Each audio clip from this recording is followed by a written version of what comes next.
Uma índia grávida de 7 meses foi arrastada pelo cabelo para fora de sua aldeia. Pare um instante e imagine isso. Não um mito, não uma lenda, mas um fato real da nossa história. Era 1698, às margens do rio Tietê, na capitania de São Paulo. Ela gritava, chorava, implorava, mas ninguém correu para salvá-la, porque quem a entregava era o próprio pai, o cacique, a autoridade máxima da tribo. A poucos metros, ele segurava 2 machados de ferro, 3 metros de tecido vermelho e uma garrafa de aguardente. Esse era o preço dela, o preço de uma vida, o preço de uma filha. E enquanto a jovem, Potira, apenas 19 anos, era puxada como um animal, um padre jesuíta erguia a mão, fazia o sinal da cruz e murmurava: "Estamos salvando almas." Mas aquilo não era salvação. Era destruição, fria, lenta, sistemática. Ninguém se importava se ela seria abusada, espancada, vendida de mão em mão ou reduzida à sombra do que um dia foi. Porque naquele período, milhares de mulheres indígenas foram entregues assim, negociadas como mercadoria, trocadas por objetos triviais, tratadas como moeda para sustentar um sistema que se escondia atrás da fé, da fome e do medo. Isso não foi escravidão como você conhece. Foi algo pior, muito pior. Foi um comércio silencioso, criado para apagar culturas inteiras. Um pacto sujo entre ganância, poder e religião. E hoje eu vou te contar essa história, do começo ao fim. Porque alguém precisa ter coragem de contar o que fizeram com Potira e com tantas outras que nunca tiveram voz. Tudo começa alguns meses antes daquele dia horrível.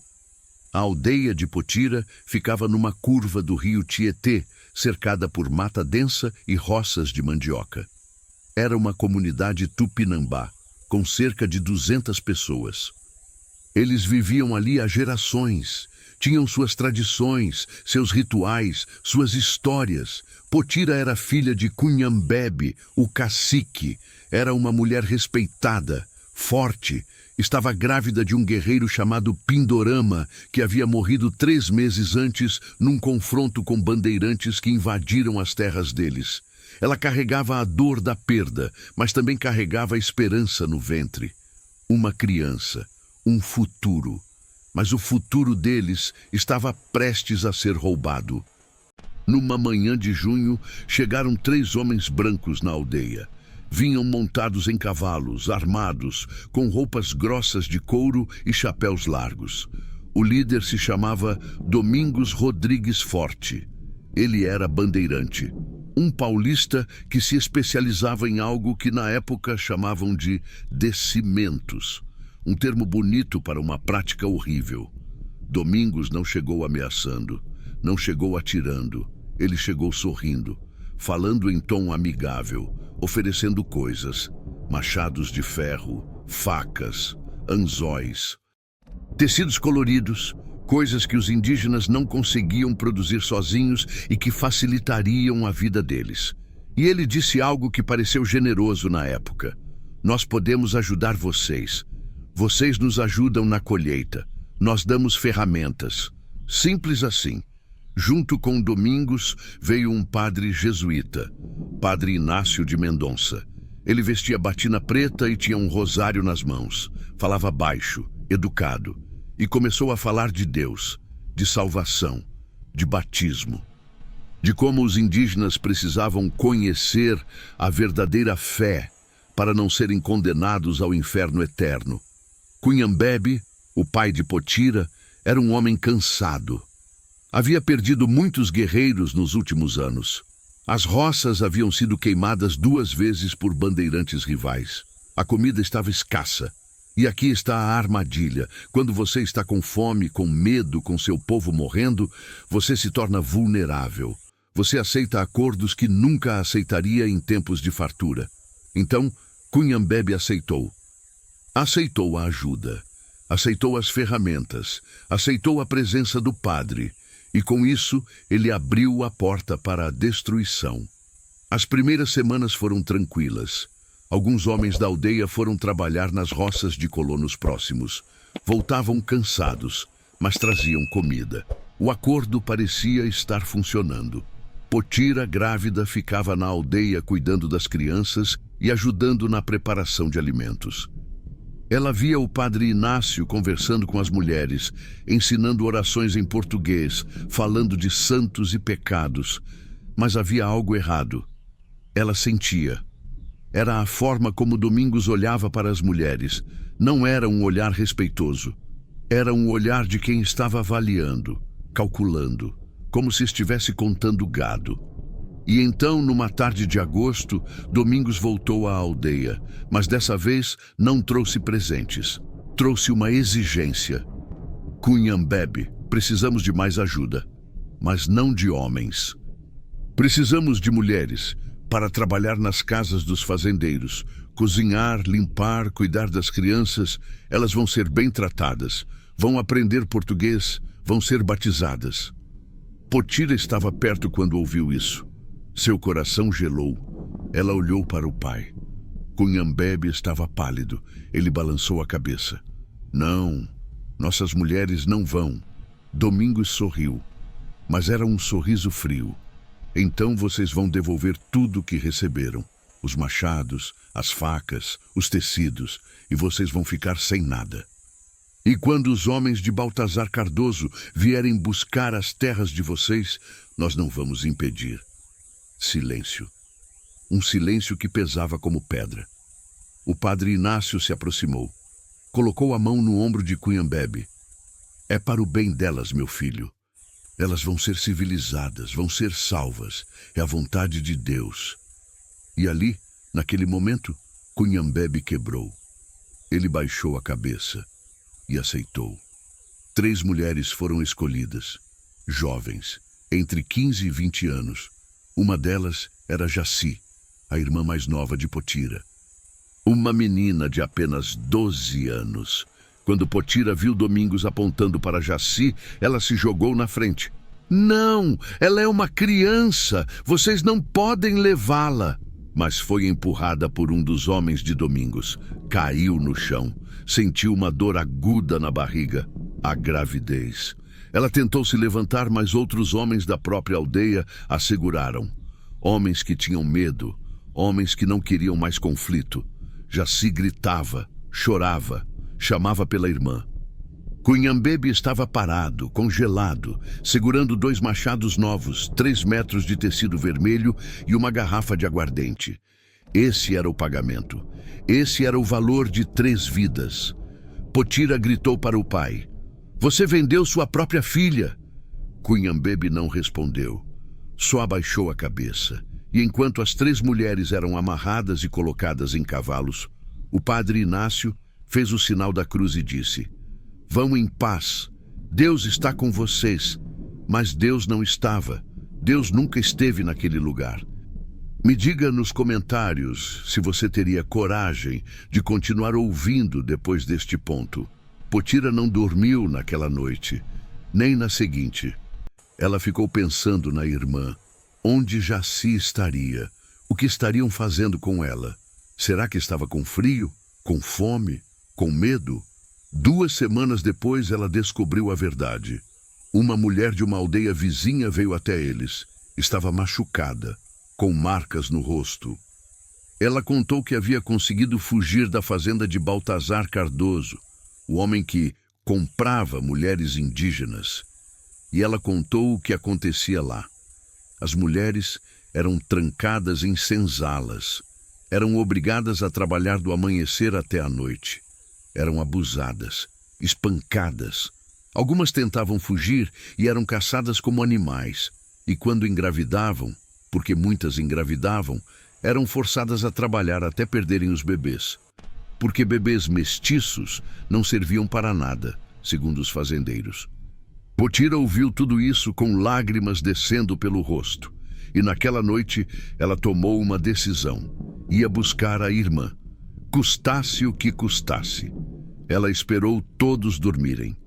Pegou uma faca de pedra e saiu no meio da madrugada. caminhando pela mata em direção às terras de Baltazar Cardoso. Levou horas. Quando chegou perto da fazenda, viu as senzalas, viu as mulheres lá dentro e viu Jaci. Mas Jaci não era mais a mesma. Seu olhar estava vazio, suas roupas estavam rasgadas, ela tinha marcas no corpo. Potira chamou baixo pela janela. Jaci olhou. Demorou alguns segundos para reconhecer a irmã. E quando reconheceu, começou a chorar em silêncio. "Eu vou te tirar daqui", sussurrou Potira, mas antes que pudesse fazer qualquer coisa, mãos fortes a agarraram por trás. Era um dos capatazes da fazenda. Potira foi arrastada até a casa grande, e lá, sentado numa cadeira de madeira bebendo vinho, estava Domingos Rodrigues. Ele sorriu ao vê-la. "Você veio buscar sua irmãzinha? Que corajosa." Potira cuspiu no chão. "Solte ela é uma criança." Domingos se levantou, caminhou em volta de Potira, analisando. "Sabe, você também é bonita e está grávida. Isso é um problema. Mas posso fazer um acordo. Você fica no lugar dela." "Eu solto a menina." Potira não pensou duas vezes. "Eu fico." Domingos deu uma risada. "Perfeito. Vou até receber mais por você. Mulheres grávidas rendem menos trabalho, mas posso vendê-la para outro lugar. Tem sempre alguém interessado." E naquele momento Potira entendeu. Não eram acordos, não era trabalho, era escravidão, era venda de gente, era um comércio humano disfarçado de catequese e civilização. Potira foi levada para outro lugar, uma capela isolada a cerca de 2 dias de viagem. Era administrada pelo padre Inácio, e foi lá que ela descobriu o horror completo. A capela tinha um porão, e naquele porão havia mais de 20 mulheres indígenas, todas jovens, algumas grávidas, algumas com bebês nos braços, todas aprisionadas. O padre Inácio descia lá todos os dias, fazia orações, batizava as crianças, mas também registrava tudo em livros. Potira viu os registros. Estavam escritos assim: Peça 1, Índia, 18 anos, apta para serviço doméstico, valor 3 machados. Peça 2, Índia, 20 anos, grávida, valor reduzido. Peças.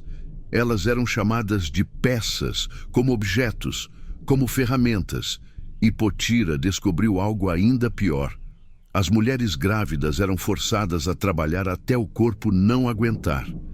E quando os bebês nasciam, muitos eram levados embora. Alguns morriam, outros eram dados para famílias de colonos. Pouquíssimos ficavam com as mães. Uma das mulheres lá embaixo se chamava Tupãnci. Era mais velha. Devia ter uns 50 anos. Era uma anciã de outra aldeia que havia sido capturada anos antes. Ela sabia de tudo. Ela tinha visto tudo. E numa noite, enquanto todas dormiam, ela sussurrou para Potira: "Isso acontece há 15 anos, talvez mais. Eles pegam mulheres de todas as aldeias da região, oferecem cachaça e ferramentas para os caciques, criam dívidas, e quando os caciques não conseguem pagar, eles cobram com mulheres. É um sistema que está destruindo nosso povo." Potira sentiu uma raiva queimando dentro dela, mas também sentiu desespero. Como lutar contra isso? Como derrotar um sistema que tinha o apoio da igreja, dos bandeirantes, dos fazendeiros, do próprio governo colonial? Tupãnci continuou: "Mais de 300 mulheres da nossa região desapareceram nos últimos anos. Algumas nunca mais foram vistas. Outras voltaram grávidas e foram rejeitadas pelas próprias aldeias. E nossos povos estão morrendo, não por guerra, não por doença, mas porque estão roubando nossas mulheres. Sem mulheres, não há filhos. Sem filhos, não há futuro." Naquela noite, Potira chorou. Chorou pela irmã, pelo pai, pelo povo dela e pelo bebê que carregava no ventre. Um bebê que talvez nunca conhecesse liberdade. Uma semana depois, durante a madrugada, houve um descuido. Um dos guardas dormiu. Tupãnci conseguiu abrir a tranca do porão. E ela disse para Potira: "Fuja, volte para sua aldeia." Conte o que viu. Alguém precisa saber a verdade. Potira hesitou. E você? E as outras? Tupãssi sorriu. Um sorriso triste. Eu sou velha. Eles não vão me procurar. Mas você está grávida. Seu filho merece nascer livre. Vá! E Potira foi. Correu pela mata. Caiu várias vezes. Sentiu dores. Mas continuou. Levou 2 dias e 2 noites para chegar de volta à aldeia. Quando chegou, não acreditou no que viu. A aldeia estava destruída. Não completamente, mas estava vazia. Das 200 pessoas que viviam ali, restavam apenas cerca de 40. A maioria eram velhos e crianças. Os homens haviam sido mortos ou fugido. E as mulheres tinham desaparecido. Potira encontrou o pai. Cunhambebe estava deitado numa rede, doente. Seu corpo estava fraco, seus olhos fundos. Ele estava morrendo. Quando viu a filha, começou a chorar. Me perdoa, me perdoa. Potira se ajoelhou ao lado dele, segurou a mão dele. O que aconteceu aqui? Cunhambebe tossiu. Sua voz era fraca. Domingos voltou. Pegou mais mulheres. Eu tentei impedir, mas ele ameaçou matar todos nós. Eu deixei. Eu sou um covarde. Eu destruí nosso povo. Potira apertou a mão do pai. Não sentia raiva, só tristeza. Você foi manipulado. Todos nós fomos. Cunhambebe balançou a cabeça. Não, eu sabia. No fundo, eu sabia o que estava acontecendo, mas escolhi a sobrevivência. Escolhi os machados e a aguardente, e perdi tudo. Perdi você, perdi Jaci, perdi nosso povo. Ele fechou os olhos, e 2 horas depois, morreu. Morreu de desgosto, morreu de culpa, morreu de vergonha. Se essa injustiça te revolta, mostra que você está aqui comigo. Reaja a esse vídeo. Tupãssi tinha escapado também. Ela chegou à aldeia alguns dias depois, e foi ela quem contou toda a verdade para Potira. Documentos, números, nomes. Ela tinha conseguido roubar um dos livros de registro do padre Inácio antes de fugir. E naquele livro estava tudo anotado. Nomes de fazendeiros que compravam mulheres, valores, quantidades. Entre 1690 e 1710, só na região do rio Tietê, mais de 2.800 mulheres indígenas foram registradas como descidas, o termo oficial usado nos documentos coloniais. 2.800 vidas, 2.800 famílias destruídas. E o pior, era legal, era aceito, era registrado oficialmente. Os padres abençoavam, os governadores permitiam e as aldeias morriam em silêncio. Tupãssi mostrou para Potira uma carta que estava no livro. Era de Domingos Rodrigues Forte para o governador da capitania. A carta dizia: solicito permissão para descer mais índias da região do Tietê, pois os fazendeiros locais necessitam de mão de obra doméstica e as índias têm se mostrado adequadas para tais serviços. Comprometo-me a garantir que sejam devidamente batizadas e instruídas na fé cristã. Potira sentiu náusea. Aquilo não era um crime escondido. Era política oficial. E então ela entendeu algo terrível. Não havia para onde correr. Não havia justiça, não havia punição, porque o sistema inteiro, igreja, governo, fazendeiros, estava construído em cima dessa exploração. As aldeias estavam sendo dizimadas, não por epidemias ou guerras abertas, estavam sendo dizimadas por um comércio sistemático de mulheres.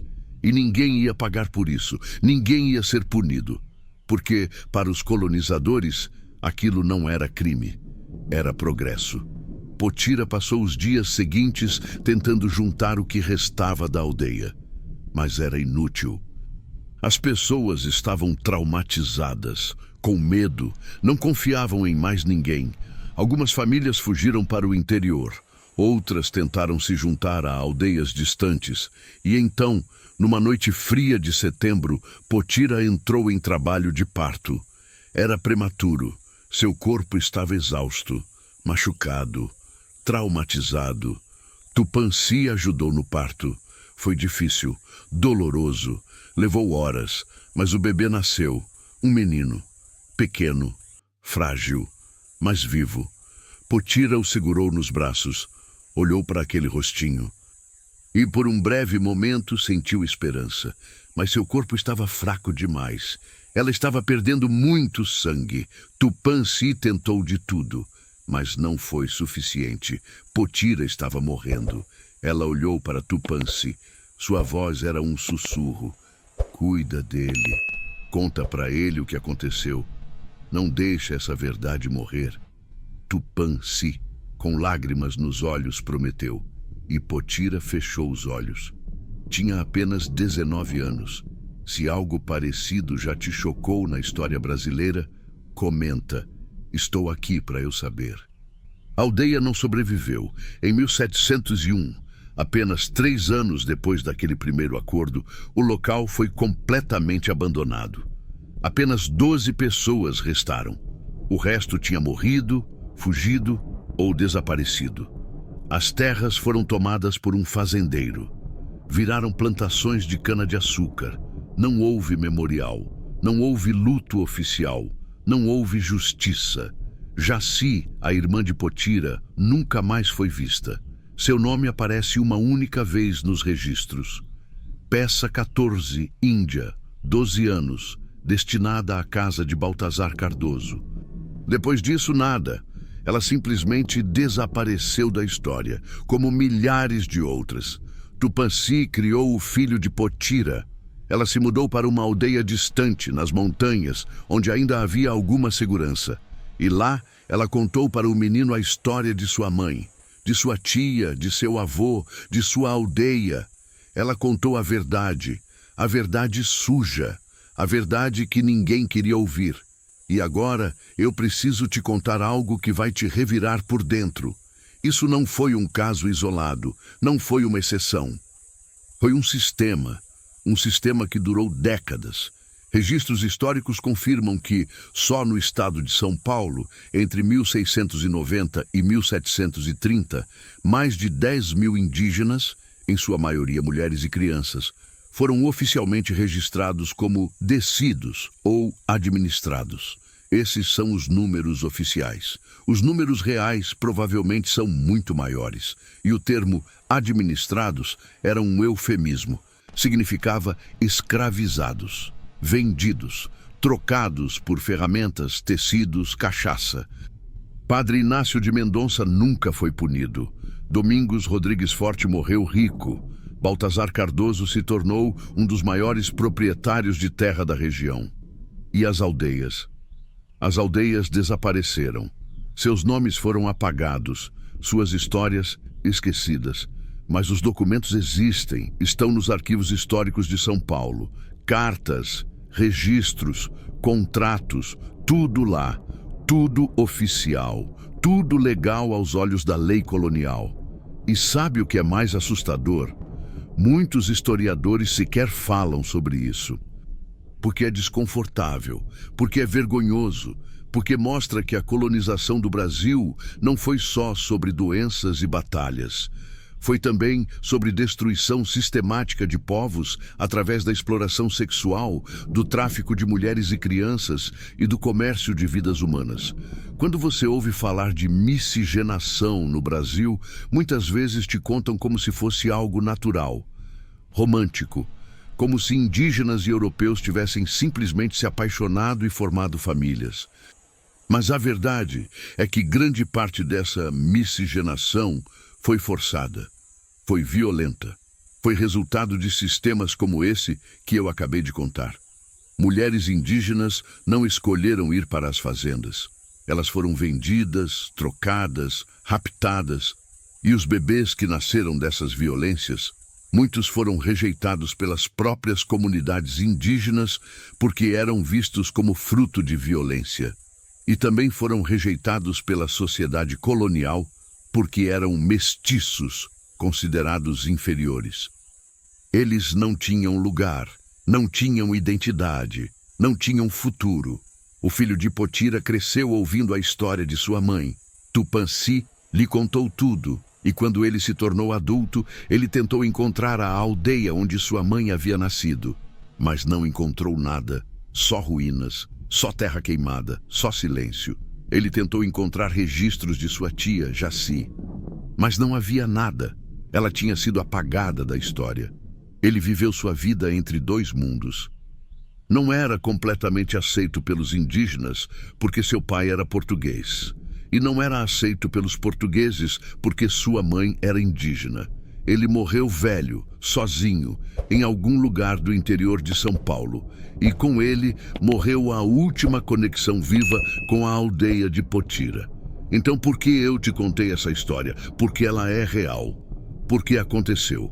E porque continua sendo escondida. Durante décadas, a história oficial do Brasil contou sobre descobrimento, sobre catequização, sobre civilização. Mas não contou sobre isso. Não contou sobre as aldeias destruídas, sobre as mulheres vendidas, sobre as crianças arrancadas de suas mães, sobre os caciques manipulados, sobre os padres que abençoavam o horror. E não contou porque é vergonhoso, porque mostra que o Brasil foi construído sobre sofrimento, sobre exploração, sobre morte. Mas a verdade não pode ser enterrada para sempre. Ela está nos documentos, está nos registros, está nos números. Entre 1690 e 1750, estima-se que cerca de 50 mil indígenas foram escravizados na região de São Paulo, através desse sistema de descimentos e administrações. A maioria era mulheres e crianças. A maioria desapareceu sem deixar rastro. 50 mil vidas, 50 mil histórias, 50 mil famílias destruídas. E ninguém pagou, ninguém foi punido, ninguém pediu desculpas. A aldeia de Potira não existe mais. O lugar onde ela nasceu, cresceu, amou, sofreu e morreu, agora é uma fazenda. Há gado pastando onde antes havia ocas. Há cercas onde antes havia roças de mandioca. Há silêncio onde antes havia cânticos. Não há placa, não há memorial. Não há nada que indique que ali, 300 anos atrás, viviam 200 pessoas. Pessoas com nomes, histórias, sonhos. Pessoas como Potira, como Jaci, como Cunhambebe, como Tupanci. Eles foram apagados, mas não esquecidos. Por que eu estou contando essa história agora? Para você.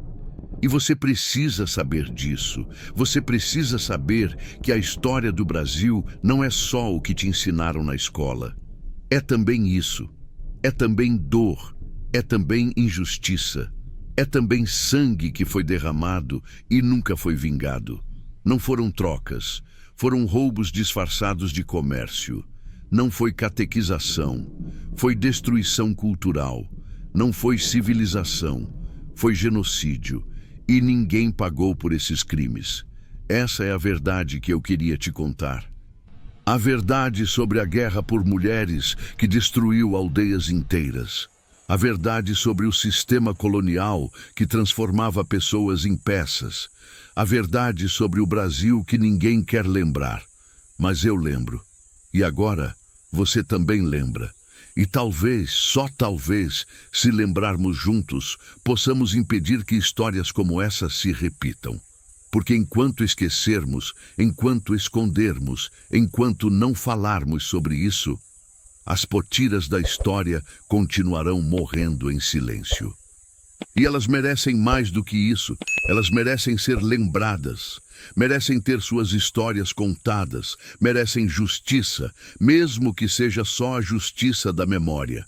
Então eu te peço, não esqueça essa história, não deixe ela morrer, conta para alguém, pesquisa, questiona, porque a verdade, por mais dolorosa que seja, sempre merece ser dita.